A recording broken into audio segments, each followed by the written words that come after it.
Hello बच्चों, इस video में हम बात करेंगे मैग्नेटिक फील्ड जेईई मेंस के पीवाईक्यू के क्वेश्चन। ये प्रैक्टिस का सेशन हम सिस्टमेटिकली कंटिन्यू कर रहा हूँ कि कोई बच्चे को क्वेश्चन की प्रैक्टिस नीड हो तो इसे करके अपनी क्वेश्चन करने की टेक्निक को इम्प्रूवमेंट कर सकता है, क्योंकि जितनी ज़्यादा प्रैक्टिस करेंगे उतना ही ज़्यादा इम्प्रूवमेंट आप में होगा। बिना प्रैक्टिस का सिलेक्शन नहीं होता है, तो प्रैक्टिस जरूरी है, तो क्वेश्चन की प्रैक्टिस करते रहिए। ये कह रहा है rigid wire consist of a semi circular portion of radius r and two straight section. The wire is partially immersed in the perpendicular magnetic field B not equal to B naught k cap as shown in the figure. The magnetic force on the wire if it has a current I. ठीक है, तो current carrying wire placed in the uniform magnetic field. आपको पता होगा कि जब किसी current carrying wire को मैग्नेटिक फील्ड में प्लेस्ड करते हैं तो जो फोर्स का फॉर्मूला लगता है आई एल क्रॉस बी लगता है, पता है। अगर आप इसे मैग्नीट्यूड लिखेंगे तो ये हो जाएगा आई एल बी साइन, ये ध्यान रखें। इस कॉन्सेप्ट से इस सवाल को बिल्कुल आसानी से ऐसे देखते ही टिक कर, ध्यान से समझना। अब देखो, ये पहले हम इसके डायरेक्शन की बात करते हैं। एक्चुअल में एक साथ ध्यान देना, जब भी हम किसी भी क्रॉस प्रोडक्ट वाले फॉर्मूले को इस्तेमाल करते हैं तो उसका डायरेक्शन हम क्रॉस प्रोडक्ट से निकालते हैं। ठीक है, तो आपको पता होगा ए क्रॉस बी हम लोग कैसे करते हैं जी। ए क्रॉस बी जब करते हैं तो ये आता है हमारा ए बी साइन थीटा, और यहाँ एन कैप सिंपली लिखते हैं और इसी को वेक्टर सी बोलते हैं। और करते कैसे हैं जी, ये वेक्टर मान लो ए है, ठीक है, ये वेक्टर बी है, तो इसका क्रॉस प्रोडक्ट ऐसे आता है वेक्टर ए की ओर हाथ करते हैं और बी की ओर फोल्ड करते हैं, तो ये जो हमारा थंब है जिधर जाता है वो ए क्रॉस बी का वेक्टर प्रोडक्ट बताता है, जो नया वेक्टर है ये सी जो है बी के भी परपेंडिकुलर होता है, सी ए के भी परपेंडिकुलर होता है। ठीक है, ए और बी के बीच का एंगल थीटा कुछ भी हो सकता है, 90 भी हो सकता है ना भी हो, जरूरी नहीं है, लेकिन ये जो प्रोडक्ट सी होता है वो बी और ए दोनों के परपेंडिकुलर होता है हमेशा, समझे। तो ये बेसिक क्रॉस प्रोडक्ट का सवाल है। अब जैसे करंट की जिधर डायरेक्शन है उधर ही एल वेक्टर मानते, एल उधर है, डॉट लगा है, मैग्नेटिक फील्ड बाहर की ओर है, तो ऐसे हम ध्यान से देखना, करंट कैरिंग जिधर करंट जा रहा है उधर मैं इस फोर फिंगर को कर रहा है, उसके बाद मैं इसको पॉम को इधर कर रहा हूँ, इधर बाहर की ओर, उसके बाद मैं इस तरीके से आई एल क्रॉस बी इधर कर लिया, क्रॉस प्रोडक्ट कर रहा हूँ बाहर, तो ये थंब हमारा किधर जा रहा है, इधर, यानी फोर्स का जो डायरेक्शन है हमारा इधर लगा इस पोर्शन। ठीक है, यहाँ पे जाओगे तो देखोगे थोड़ा सा बेंड है ना, तो यहाँ से एक ऐसा पोर्शन कट कर लो, सर्कुलर बोला है, ठीक है, और इसकी रेडियस भी दिया है, रेडियस कितना बोला है आर, इसको मान सकते हो ए, इसको ऐसे कुछ मान लो, इसको मान लो पी, इसको क्यू, ठीक है, समझे, बोलो जी। अब इधर जो है करंट का डायरेक्शन ऐसे ही तो है, तो हाथ से देखना, हाथ उधर मैंने किया, लेकिन मैग्नेटिक फील्ड ये जो है हमारा, ऐसे मैं हाथ करता हूँ, यानी हाथ को ऐसे फोल्ड किया, उधर करंट जा रहा है, लेकिन हमको ऐसे फोल्ड करना पड़ेगा क्योंकि हमें क्रॉस प्रोडक्ट बाहर करना है, तो ये जो थंब है नीचे जा रहा है, यानी इस पोर्शन में मैग्नेटिक फोर्स जो है नीचे की ओर लगेगा। इस पोर्शन में देखो करंट नीचे जा रहा है, तो सबसे पहले हाथ को हम नीचे कर लेते हैं ऐसे, ठीक है, फिर ऐसे फोल्ड करते हैं, ध्यान से समझना, मैं इधर हो जा रहा हूँ, मैग्नेटिक फील्ड जो है बाहर की ओर है, तो क्रॉस प्रोडक्ट करेंगे बाहर की ओर, तो ये थंब इधर जा रहा है, यानी फोर्स इस पे इधर लगेगा। ये फोर्स का डायरेक्शन समझना मतलब ए क्रॉस बी समझना। अगर किसी बच्चे को ए क्रॉस बी करने आता है तो कोई दिक्कत नहीं। अब देखो ये दोनों फोर्स, ये लेंथ देखो सेम है, तो जितना फोर्स ये लगेगा उतना फोर्स ये लगेगा, तो दोनों फोर्स एक दूसरे को कैंसिल, यानी नेट फोर्स में सिर्फ यही वाला फोर्स आएगा। ठीक है, तो इसमें डायरेक्ट लिख सकते हो एफ आई एल, एल कितना लेंगे, इसके इनिशियल और फाइनल पॉइंट के बीच का गैप लेते हैं, तो ये कितना हो जाएगा 2r आई एल बी, ठीक है, आई एल बी, ठीक है, और एंगल कितना होगा 90, क्योंकि मैग्नेटिक फील्ड इधर है और करंट कैरिंग वायर का सेगमेंट इधर है, साइन 90 तो 1 हो गया। अब इसमें ध्यान से समझना, इसका डायरेक्शन ऊपर प्लस जे कैप ले रहा है तो नीचे माइनस जे कैप होगा, तो यहाँ माइनस जे कैप लगा देंगे क्योंकि ऑप्शन में जो है डायरेक्शन का भी इस्तेमाल किया है, तो ये कितना हो जाएगा जी हमारा माइनस का 2 IR B J कैप। कोई मैच किया जी, माइनस इसमें है, इसमें 2 है, ये ऑप्शन करेक्ट होगा। ऐसे सवाल आते रहते हैं। मतलब अगर आप तैयारी कर रहे हो तो आप बेसिक कॉन्सेप्ट पे फोकस करो। अगर बेसिक कॉन्सेप्ट पे फोकस करते हो तभी हेल्पफुल होगा आपके लिए। देखो इस क्वेश्चन को हम डिस्कस करते हैं, ठीक है, इसको ध्यान से देखना।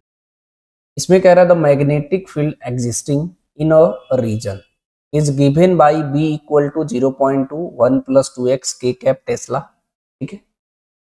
उसमें कह रहा है कि square loop of edge 50 centimetre carrying a 0.5 ampere current is placed in X Y plane, ठीक है, with its edge parallel to the xy axis as shown in the figure. The magnitude of net magnetic force experienced by the loop, ठीक है। मतलब इसको ध्यान से समझना। इसमें क्या कह रहा है, मैग्नेटिक फील्ड जो है हमारा किस तरीके से है, मैग्नेटिक फील्ड की जो वैल्यू है इस तरीके से दिया है 0.2 1 प्लस 2x के कैप टेस्ला, यानी x की अलग अलग वैल्यू पे b की अलग अलग वैल्यू, लेकिन y में ऐसा कुछ भी नहीं बोला है, यानी y वाला डिस्टेंस पे डिपेंड नहीं कर रहा है, यानी y डायरेक्शन में कांस्टेंट, यानी ये सिर्फ x डायरेक्शन में वेरी कर रहा है, समझे। तो एक चीज ध्यान से समझेंगे। अब इसमें पूछा जो है, इसमें यही तो पूछा, the magnetic field existing in a region is given by b equal to this a square loop is 50 centimetre. ये स्क्वायर जो है ये 50 सेंटीमीटर का है भाई। कैरिंग अ करेंट, इसमें करंट कितना फ्लो हो रहा है, I 0.5 एम, ठीक है। Placed in the X Y plane, the edge parallel to the X Y plane, X Y axis as shown in the figure, the magnitude of net magnetic force experienced by the loop. ध्यान से समझना। अब ये loop है तो इसका आप समझ सकते हो कि यहाँ पर जो है मैग्नेटिक फील्ड कुछ होगा, यहाँ पर मैग्नेटिक फील्ड कुछ और होगा। कैसे पता करेंगे, यहाँ पर x की वैल्यू 2 होगा, तो यहाँ से निकालते हैं, क्या करते हैं जी, निकाल के at x equal to 2 metre, तो b की वैल्यू कितना हो जाएगा 0.2 1 प्लस 2 इंटू 2, ठीक है। ये कितना आ जाएगा जी 5 2 जा 10, तो सिर्फ k कैप आएगा, 1 k cap test, k cap है, इसका डायरेक्शन जरूर ले लीजिएगा। दूसरा, अगर यहां से थोड़ी दूरी पे चलेंगे आप, यहां आएंगे यहां पे, तो यहां पर 50 सेंटीमीटर आपको ऐड करना पड़ेगा। तो at x equal to 2 plus 50 centimetre मतलब 50 इंटू 10 की पावर -2, तो इसे लिख सकते हो 2.5 मीटर। तो यहाँ पर अगर आप b निकालोगे तो कितना आएगा जी 0.2 1 प्लस 2 इंटू 2.5, ठीक है। ये कितना हो जाएगा 5 और 6, इसको मल्टीप्लाई करोगे तो 1.2 के कैप टेस्ला है, ठीक है। वाई डायरेक्शन में मैग्नेटिक फील्ड, यहाँ पर जितना मैग्नेटिक फील्ड होगा उतना ही मैग्नेटिक फील्ड यहाँ होगा, जितना यहाँ होगा उतना यहाँ होगा। हमारे कहने का मतलब ये एक्स में वेरी कर रहा है, एक्स डायरेक्शन। मतलब ऐसे सवाल क्या है, बहुत सारे बच्चे बस देख के लगेगा कि सवाल कठिन है, कुछ करना ही नहीं है। अब यहाँ पर मैग्नेटिक फील्ड है, जब किसी करंट कैरिंग कॉइल को मैग्नेटिक फील्ड में आप रखते हैं तो उसमें फोर्स लगता है, आई एल क्रॉस बी से निकाल लेंगे। तो यहाँ समझते हैं पहले डायरेक्शन को, ठीक है। यहाँ पर मैग्नेटिक फील्ड हमारा के कैप में है, तो आप यहाँ पर क्या बना सकते हैं, मैग्नेटिक फील्ड का डायरेक्शन समझ सकते हैं इस तरीके से ऊपर की ओर, समझे कि नहीं, डॉट बना लीजिए, समझ, यहाँ पे भी डॉट। अब करंट कैरिंग, अब इस पोर्शन में अगर हम समझना चाहें जो नीचे आ, मैं इस पोर्शन में अगर मैं समझने का प्रयास करूं, इसका नाम दे देते ज्यादा बेटर है फिगर में, ठीक है। अगर यहां से ये करंट नीचे की ओर आ रहा है तो हमने कहा था आई एल क्रॉस बी करेंगे, तो अपने हाथ को क्या करेंगे नीचे, ठीक है, मैग्नेटिक फील्ड बाहर है, वैसे क्रॉस प्रोडक्ट करेंगे तो ये जो हमारा है फोर्स का डायरेक्शन आएगा ए क्रॉस बी से निकाल, यानी इस पोर्शन में फोर्स इधर लग रहा है, ठीक है।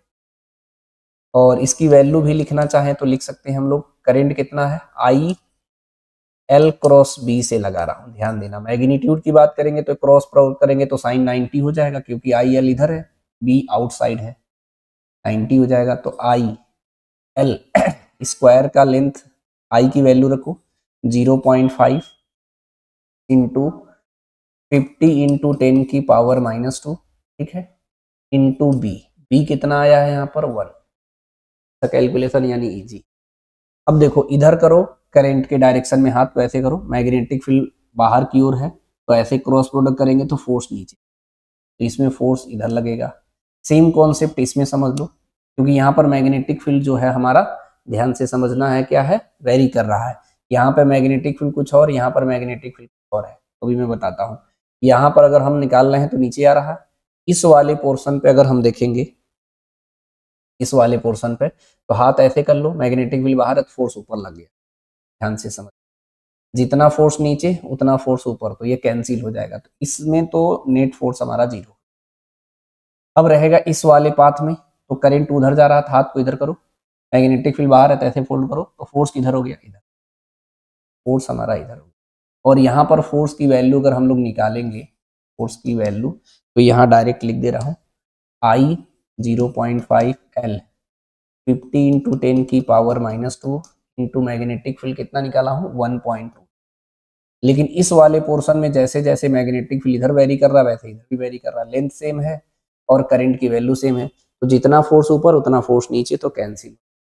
यानी इस लूप में सिर्फ इधर फोर्स बच रहा है इधर, लेकिन यहाँ ज्यादा लग रहा है यहाँ कम लग रहा है, ये ज्यादा है ये कम है, तो नेट फोर्स निकालेंगे तो डायरेक्ट ये जो फोर्स लग रहा है इसमें से इसे सबट्रैक्ट कर देंगे, तो नेट फोर्स डायरेक्ट लिख दे रहा हूं मैं, एफ नेट इक्वल टू हो जाएगा 0.5 इंटू 50 इंटू 10 की power -2 into 1.2 minus 0.5 into 50 into 10 की पावर -2, ठीक है, इंटू 1। इसमें से जो कॉमन है कॉमन ले लो, 0.5 इंटू 50 इंटू 10 की पावर -2 तो सेम ही है। यहाँ क्या बचेगा 1.2 माइनस 1.2 आएगा, 0.5 इंटू 50 इंटू 10 की पावर -2 0.2 आ गया। इसको मल्टीप्लाई करो तो ये डेसिमल हट गया हमारा, 5 2 जा 10, ठीक है, इसका डेसिमल हट जाएगा तो 5 इंटू 10 की पावर -2 आ जाएगा। मिली न्यूटन में है तो इसे लिख सकते हैं 50 इंटू 10 की पावर -3 न्यूटन, यानी लिख सकते हैं 50 मिली न्यूटन लिख सकते हैं। इसका आंसर जो है हमारा यहाँ पर कितना आ जाएगा। क्वेश्चन करने का तरीका समझना है, अगर क्वेश्चन करने के तरीके अगर आपको बनने लगे तो फिर सवाल में कभी दिक्कत हो ही नहीं सकता है। इसमें कुछ नहीं करा हूँ, क्या है, इस क्वेश्चन में हमारे पास मैग्नेटिक फील्ड जो है एक्स पे डिपेंड कर रहा था, तो मैंने 2 पे मैग्नेटिक फील्ड निकाला और 2 से, ये 50 सेंटीमीटर है तो 2.5 मीटर। उसके बाद मैंने क्रॉस प्रोडक्ट से सिर्फ फोर्स का डायरेक्शन पहले समझा, क्योंकि I L B sine theta करना तो थीटा तो 90 होगा क्योंकि मैग्नेटिक के डायरेक्शन में है और ये एक्स वाई प्लेन पे है। तो इस लूप में मैंने यहाँ से पहले शुरू किया, हाथ को मैंने नीचे किया क्योंकि करंट जिधर फ्लो होता है उधर हम आई एल वेक्टर मानते हैं, और मैग्नेटिक फील्ड बाहर है तो ऐसे आई एल क्रॉस बी किया, तो ये जो थंब है फोर्स का डायरेक्शन बताया इधर। इसमें देखा तो इधर हाथ किया, लेकिन इसको ऐसे फोल्ड किया क्योंकि मैग्नेटिक फील्ड बाहर है, फिर फोल्ड किया तो थंब नीचे गया, फोर्स करंट ऊपर है तो हाथ को मैंने इधर किया, फिर इसको ऐसे फोल्ड किया क्योंकि मैग्नेटिक फील्ड बाहर है तो ऐसे क्रॉस, तो ये थंब इधर गया तो फोर्स हमारा इधर लगा। फिर इधर हाथ मैंने इधर किया, मैग्नेटिक फील्ड बाहर की ओर ऐसे क्रॉस किया, फोर्स इधर हो गया, इसमें फोर्स ऊपर इसमें फोर्स नीचे। थोड़ा सा समझना ये था भैया कि यहाँ पर मैग्नेटिक फील्ड जैसे जितना वेरी करेगा उतना इसमें वेरी करेगा, तो जितना फोर्स ऊपर उतना फोर्स नीचे, ये कैंसिल हो जाएगा। लेकिन यहाँ पर मैग्नेटिक फील्ड कितना है 1 आ रहा था, यहाँ पे मैग्नेटिक फील्ड 1.2, ये कैंसिल नहीं होगा, इसकी वजह से कुछ ना कुछ नेट फोर्स आएगा। यहाँ पे आई एल बी लगाया साइन 90 तो 1 हो जाएगा, तो 0.5 50 इंटू 10 की पावर -2, और मैग्नेटिक फील्ड यहाँ पर इसलिए अलग से निकाल लिया x इक्वल टू 2 मीटर। और जब यहाँ पर मैंने गया तो यहाँ पर भी कितना डिस्टेंस हो गया 2.5 मीटर पे मैग्नेटिक फील्ड निकाल दिया, फिर यहाँ पे भी फोर्स का direction I L B sine 90 से लगा दिया, ये वैल्यू ज्यादा है ये कम है, net force this minus this किया तो हमारा आंसर। ये कह रहा है 2 parallel long current carrying wires are separated by a distance 2r as shown in the figure. The ratio of the magnetic field at A to the magnetic field produced at the C as x by L the value of x is। ठीक है, मेरी बात समझ रहे हो। इसमें कह रहा कि अगर हम करंट कैरिंग वायर इधर है, ये करंट कैरिंग वायर इधर 2i है, ठीक है, इसमें जो है हमारा r की वैल्यू है, ये r है, ये भी r है, ये भी r है, भी r है। निकालना क्या है हमको, नेट मैग्नेटिक क्या निकालना है, the ratio of magnetic field A to magnetic field at मतलब यहाँ पे जो नेट मैग्नेटिक फील्ड आएगा और यहाँ पे जो नेट मैग्नेटिक फील्ड आएगा उसका रेशियो। पता है आपको करंट कैरिंग वायर की वजह से, इनफाइनाइट वायर की वजह से मैग्नेटिक फील्ड का फॉर्मूला होता है mu naught I upon pi R. आप डायरेक्ट इस्तेमाल पता है। तो अगर मैं यहाँ पे लगा निकालूंगा, ध्यान से समझना, ए पे, या इसको साइड कर लो ज़्यादा सही है। अगर हम ए पे लिखते हैं बी ए, तो कितना हो जाएगा mu naught I upon 2 pi R. ठीक है, इसका डायरेक्शन किधर होगा, करंट कैरिंग वायर ऊपर है तो मैग्नेटिक फील्ड, इसको राइट हैंड पॉम रूल से लगा रहा हूँ, करंट ऊपर ले रहा हूँ मैं, मैग्नेटिक फील्ड उधर निकालना है, तो ऐसे पॉम को ऐसे फोल्ड करते हैं हम लोग, तो मैग्नेटिक फील्ड बाहर की ओर आता है। एक रूल बस यूज करता हूँ, राइट हैंड पॉम रूल। करंट की ओर मैं इस थंब को कर लेता हूँ, जहां पे मैग्नेटिक फील्ड निकालना होता है 4 फिंगर को फोल्ड करके चेक कर लेते हैं बाहर जा रहा है या अंदर। तो यहाँ पे मैग्नेटिक फील्ड बाहर की ओर हो गया, समझे। बाहर की ओर इन द सेंस क्या मान लिया जाए जी, मैं यहाँ पे कंसीडर कर लेता हूँ, डॉट लगा ले रहा हूँ, डॉट से समझ बाहर की ओर। ठीक है, अब ये करंट कैरिंग ये भी ऊपर जा रहा है, तो इसकी वजह से यहाँ मैग्नेटिक फील्ड निकालोगे तो भी बाहर की ओर होगा, दोनों ऐड हो जाएगा। तो ये बीच में यानी प्लस कर दे, सॉल्व हो जाएगा। ये हो जाएगा म्यू नॉट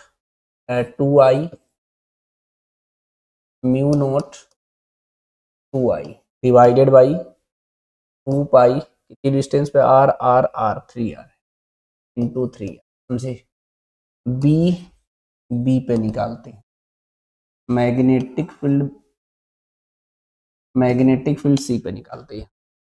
ये करंट कैरिंग इधर है, थंब करिए इधर, जहां पे मैग्नेटिक फील्ड निकालना है ऐसे फोल्ड करके अंदर फोल्ड हो रहा है, इसकी वजह से भी अंदर, दोनों अंदर की ओर है, तो दोनों को ऐड कर सकते हैं ना। तो सबसे पहले इसी की वजह से लिख लेते हैं mu naught 2i divided by 2 pi R plus mu naught I, यहाँ पर कितना है जी, आर आर आर 3r है, तो यहाँ हो जाएगा 2 पाई इंटू 3r। इन दोनों का रेशियो पूछा है B A divided by B C, तो mu naught I divided by 2 pi R common ले लीजिए ऊपर से, 1 प्लस 2 डिवाइडेड बाई 3, नीचे डिवाइड करिए कितना हो जाएगा mu naught I divided by 2 pi R, यहाँ से भी कॉमन ले लीजिए, यहाँ पे बचेगा 2 प्लस 1 बाई 3, ये तो कट गया। ये इसे सॉल्व करोगे तो कितना हो जाएगा 5 बाई 3, इसको सॉल्व करोगे तो 7 बाई 3, फिर इसे सिंप्लीफाई करोगे तो 5 बाई 7, 3 कट जाएगा है ना, 5 बाई 7 आएगा। यानी हमारे पास ये दिया है x बाई 7, हमारा आया है 5 बाई 7, x की वैल्यू कितना है 5, तो आंसर कितना आएगा 5। मतलब क्वेश्चन करने की टेंडेंसी यही है कि आप से क्वेश्चन को समझ ले, उसके बाद डायरेक्टली कम से कम स्टेप में लगाने का प्रयास करें। नेक्स्ट क्वेश्चन पे चलते हैं, इसमें क्या बोल रहा है जी, 2 ampere current carrying straight metal wire of resistance 1 ohm, resistivity 2 into 10 की power -6, area of cross section 10 mm square and mass 500 gram is suspended horizontally in the mid air by applying a uniform magnetic field B, the magnitude of B is. ध्यान से समझना, ये basic fundamental का सवाल है, इसे हम सब समझाते हैं।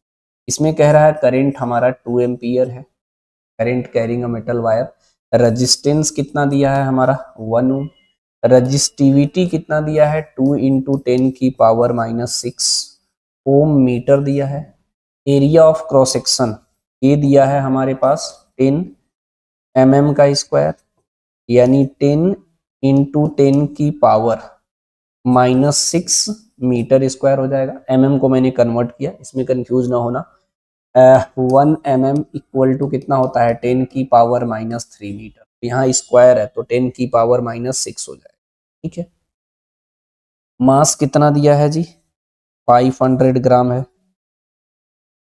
तो इसे लिख सकते हो 0.5 kg, suspended horizontally in mid by air applying a uniform magnetic field B, magnetic field B, the magnitude of magnetic. ठीक है, सिंपल सी। ये कह रहा है करंट कैरिंग वायर है, ऐसे मैग्नेटिक फील्ड में सस्पेंड कर दें तो अगर नीचे नहीं गिर रहा है, यानी mg को कौन बैलेंस कर रहा है मैग्नेटिक।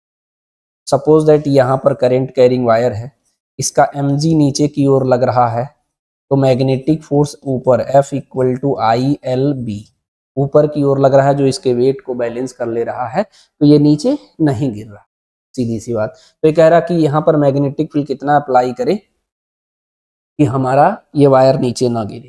तो क्या होगा, अगर करंट कैरिंग वायर इधर मानते हम, लेंथ इधर, मैग्नेटिक फील्ड अंदर मानते तो फोर्स ऊपर लग जाता। तो ऐसे मान लो करंट सपोज दैट इधर फ्लो हो रहा है और मैग्नेटिक फील्ड के क्रॉस बना लो, मैग्नेटिक फील्ड अंदर है, तो मैग्नेटिक फोर्स ऊपर लगेगा जो इसके वेट को बैलेंस कर लेगा। यानी हमें क्या करना है, ILB इक्वल टू mg करना है।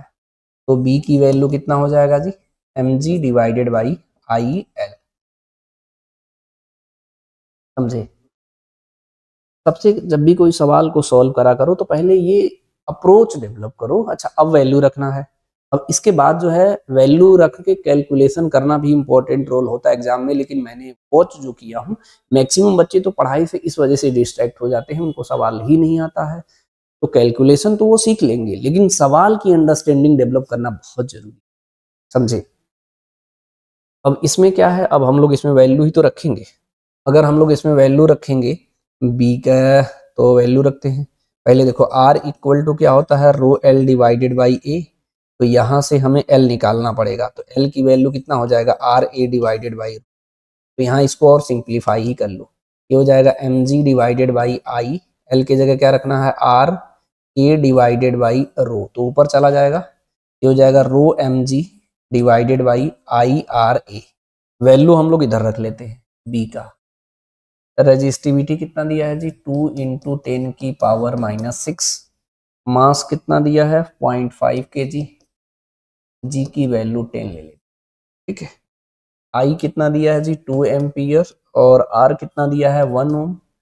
Area of cross section 10 into 10 की पावर -10 की पावर -6 कट गया, तो इससे कट गया, ये 10 इससे कट गया, तो 0.5 टेस्ला आया। मतलब 5 इंटू 10 की पावर -1। ऐसा इसलिए लिख रहे हैं क्योंकि इसमें लिखा है इस तरीके से, तो हम यहाँ क्या लिखेंगे, इसका आंसर क्या आ जाएगा, 5। सवाल की अंडरस्टैंडिंग समझ रहे हो कैसा है? मतलब अगर आप सवाल लगाना चाहते हो तो ऐसे इजीली सवाल आपसे बहुत आसानी से। नेक्स्ट क्वेश्चन करते हैं। ये कह रहा है square loop is 2 metre carrying a current 2 ampere is placed with the edge parallel to the XY axis. The magnetic a magnetic field is passing through the XY plane and express the B equal to B naught 1 plus 4x k cap, where B naught 5 Tesla, ठीक है। the net magnetic force experienced by the loop is, ठीक है। मतलब इससे सवाल को हम लोग पढ़े, तो सवाल को जब भी पढ़ लेते हमने कहा ना, सिर्फ सवाल समझ, जिस दिन सवाल समझ में आने लगा उस दिन से काम होने लगा। इसमें कुछ करना ही नहीं है, सिंपल है। इसमें ये कह रहा है कि भैया पहले आप इस तरीके से XY प्लेन आप बना ले। जैसे ही आप XY प्लेन बनाएंगे तो ये कह रहा है स्क्वायर लूप लेंथ 2 मीटर, ठीक है। तो एक स्क्वायर लूप यहां पर बना ले, ठीक है। और square loop edge length 2 metre, इसका 2 मीटर लेंथ है, कैरिंग अ करंट 2 एम्पियर, ठीक है। 2 एम्पियर का करंट मान ले, यहाँ पर जो है I कितना दिया है जी, 2 ampere, place in the edge parallel to the XY plane, मैंने बनाया हूँ। Magnetic field passing through the XY plane, B की वैल्यू कितना है, B नॉट 1 प्लस 4x, ठीक है। B नॉट की वैल्यू 5 टेस्ला दिया, तो यहाँ 5 1 प्लस 4x के कैप, समझे। नेट मैग्नेटिक फोर्स निकालना है, तो एक काम करते हैं, मैग्नेटिक फील्ड जो है आउटसाइड है, तो यहाँ पे डॉट बना लेते हैं। करंट के डायरेक्शन को हम ऐसा बना लेते हैं। इसमें करंट के डायरेक्शन को बताया नहीं है, तो इसलिए मैं इस तरीके से मान ले रहा हूँ। इसके किसी भी डायरेक्शन को मान सकते हो, क्योंकि ये डायरेक्शन इसमें इंडिकेट नहीं किया है। देखिए, इसने बोला है a square loop is 2 metre carrying a current 2 ampere is place in the XY plane to the XY axis, ठीक है। The magnetic field passing through the XY plane express by, तो यानी लूप में करंट तो ऐसे flow होगा या तो ऐसे फ्लो होगा, तो इसमें कंफ्यूज। अब ध्यान से समझिएगा, अगर मैं इसे ओरिजिन मानता हूँ 0, 0, ये कितना होगा 2, 2 होगा क्योंकि स्क्वायर है, समझे। और ये सिर्फ एक्स से मतलब, अगर यहाँ ओरिजिन पे बात करें मैग्नेटिक फील्ड निकालने के लिए तो इसमें एक्स की वैल्यू 0 डालेंगे। तो जब एक्स की वैल्यू 0 डालेंगे तो बी की वैल्यू कितना निकल के आएगा, 5 के कैप निकल के आएगा। और इसी में x की वैल्यू अगर मान लीजिए मैं यहाँ पे 2 पे निकालता हूँ तो x की वैल्यू 2 डालेंगे तो b की वैल्यू 5 इंटू 1 प्लस 2 इंटू 4, तो 4 2 जा 8 और 8 और 9, 9 5 जा 45, 45 के कैप आएगा टेस्ला। समझे कि नहीं, इतना टेस्ला है। अब क्या करना है भाई, समझिए ध्यान से। अगर मैं करंट कैरिंग का डायरेक्शन नीचे माना तो फिर से वही कॉन्सेप्ट, क्या आप लगाएंगे F equal to I L cross B, simple. इसे लगा के हम सॉल्व कर लेंगे। अब एंगल के हिसाब से करना चाहें तब भी कर सकते हैं। अगर आप चाहो मैग्नीट्यूड ऐसे निकालना, I L B sine theta, ठीक है, थीटा 90 होगा। कैसे, क्योंकि मैग्नेटिक फील्ड बाहर की ओर है, आई एल वेक्टर ऐसे है ऐसे है ऐसे है ऐसे है, सब जगह एंगल हमारा 90 डिग्री है, कंफ्यूज नहीं होना है। अब देखो आई एल वेक्टर नीचे हम मानेंगे, ठीक है, मैग्नेटिक फील्ड की तरह बाहर की ओर, तो ऐसे हाथ करेंगे तो मैग्नेटिक फोर्स इधर लगेगा। डायरेक्शन का बहुत इंपॉर्टेंट रोल है, तो कृपया ध्यान से देखिए भाई। करंट किधर जा रहा है, इधर, I L vector I L cross B, B magnetic field, force किधर लगा, इधर। तो मैंने पहले फोर्स को ही इंडिकेट कर लेते, एक फोर्स इधर लगा, F1 मान लेते, ठीक है, ये है। इसमें अगर हम डायरेक्शन मानेंगे तो इसमें किधर लगेगा, नीचे की ओर, इसे आप क्या मान सकते हैं, F2 मान सकते हैं। इसमें किधर मानेंगे जी, इधर, इसमें किधर लगेगा, इधर की ओर लगेगा, इसे F3 मान सकते हैं। इसमें करंट का डायरेक्शन ऐसे, ठीक है, फोल्ड ऐसे करेंगे तो इधर फोर्स किधर लगेगा, ऊपर।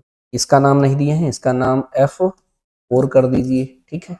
अब ध्यान से समझो, यहाँ पर मैग्नेटिक फील्ड जो है 5 है, यहाँ पर मैग्नेटिक फील्ड 45 है।